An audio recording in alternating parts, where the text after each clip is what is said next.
Decision quality, why health, performance, and outcomes are decided upstream. Introduction. In complex environments, leaders are required to make decisions under uncertainty, time pressure, and incomplete information. Across organizations and roles, outcomes are often evaluated after the fact. Performance is measured, results are reviewed. Health is discussed once strain becomes visible. Less attention is typically given to the quality of decisions that precede these outcomes. This session introduces a simple but powerful idea. Outcomes are shaped upstream, and one of the most influential upstream variables is decision quality. This is the first in a series focused on decision quality, health, and performance output.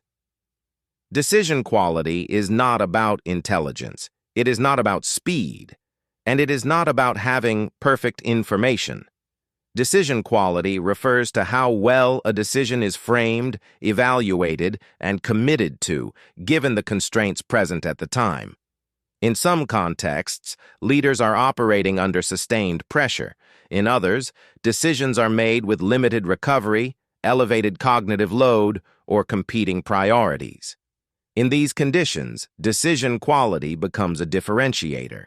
Two individuals can face the same information and reach different outcomes, not because one is more capable, but because the decision process itself differs.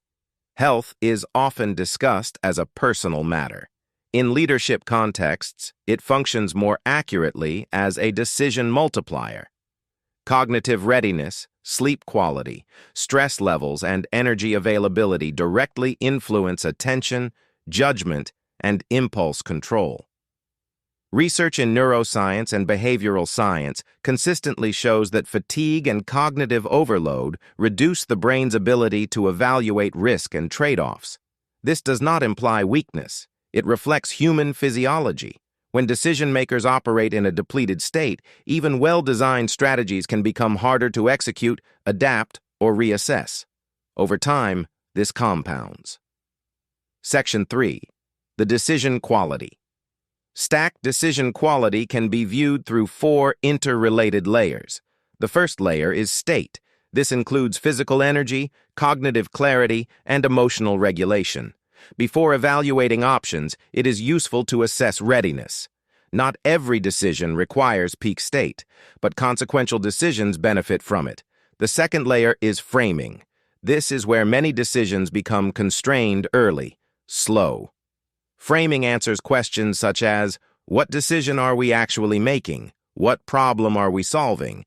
Is this decision reversible or irreversible?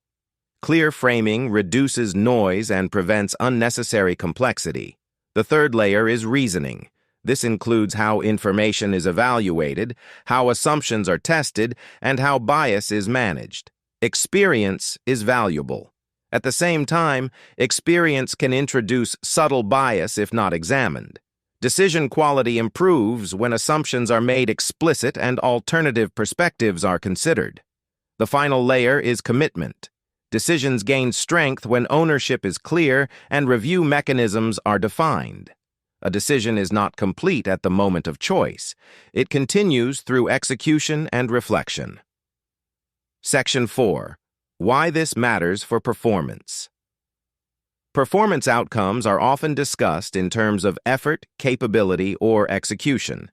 These elements matter, but they operate downstream of decisions. When decision quality improves, effort becomes more focused. Capability is applied more effectively. Execution becomes clearer, calm emphasis. Over time, consistent decision quality supports sustainable performance and healthier operating rhythms. Section 5. Practical application. Decision quality does not require complex tools. It benefits from structure. Simple practices such as pausing before high-stakes decisions, clarifying objectives, and reviewing assumptions can meaningfully improve outcomes over time. This session introduces the foundation of decision quality.